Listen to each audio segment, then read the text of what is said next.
تعلیم دے دی. میں اس سے منع نہیں کرتا, اپنے بچوں کو پڑھانا چاہیے. اللہ سب کے بچوں کو کامیابی عطا فرمائے. لیکن یاد رکھنا, جس کے لیے اللہ نے ہمیں پیدا فرمایا, جس کے لیے رب نے فرمایا وَمَا خَلَقْتُ الْجِنَّ وَالْإِنسَ إِلَّا لِيَعْبُدُونِ,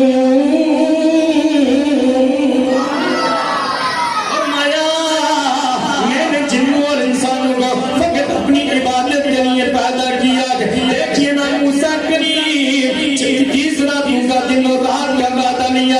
موسیٰ اللہ کی عبادت کر رہے گے, اللہ کا ذکر کر رہے گے, رب کی بارگاہ میں سجدہ ریز تھے. پھر اللہ نے موسیٰ سے کلام کیا. اللہ نے جناب موسیٰ کریم کو کتاب عطا فرمائی ہے. ہمیں یہ پیغام دیا, ہمیں یہ پیغام دیا, اور لوگوں کو دنیا میں تمہیں بھیجا گیا, تمہارا امتحان لینا ہے, اس لیے میں نے تمہیں دنیا میں بھیجا ہے. اللہ کے نبی نے فرمایا کہ نمازی وہ ہوتا ہے جس سے اللہ بھی ناراض ہوتا ہے, اللہ کا رسول بھی ناراض ہو جاتا ہے. کہ نمازی سے اللہ بھی ناراض ہو جاتا ہے, اللہ کا رسول بھی ناراض ہو جاتا ہے. اللہ کے نبی نے فرمایا یہ جو نحوست ہوتی ہے یہ برکتی ہوتی ہے, گھر میں برکت کا نہ اترنا ہوتا ہے. اس لیے گھر میں ایک بھی بے نمازی کو اللہ اپنی رحمت کو روک لیتا ہے. اس لیے اس گھر میں اللہ کا نافرمان ہے.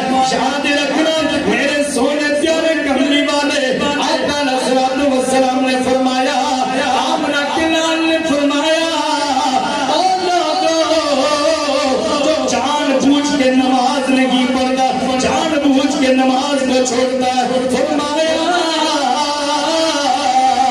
جو جان بوجھ کے نماز چھوڑتا ہے, فرمایا وہ اللہ سے اعلان جنگ کرتا ہے, وہ کفریہ اعلان کر رہا ہے. کیونکہ اس لیے مومن تو وہ ہوتا ہے نماز چھوڑنے والا نہیں بلکہ نماز کو پڑھنے والا ہوتا ہے. نبی علیہ الصلوۃ والسلام نے فرمایا جو جان بوجھ کے نماز چھوڑتا ہے میں اللہ اور اس کا رسول سے ناراض ہو جاتا.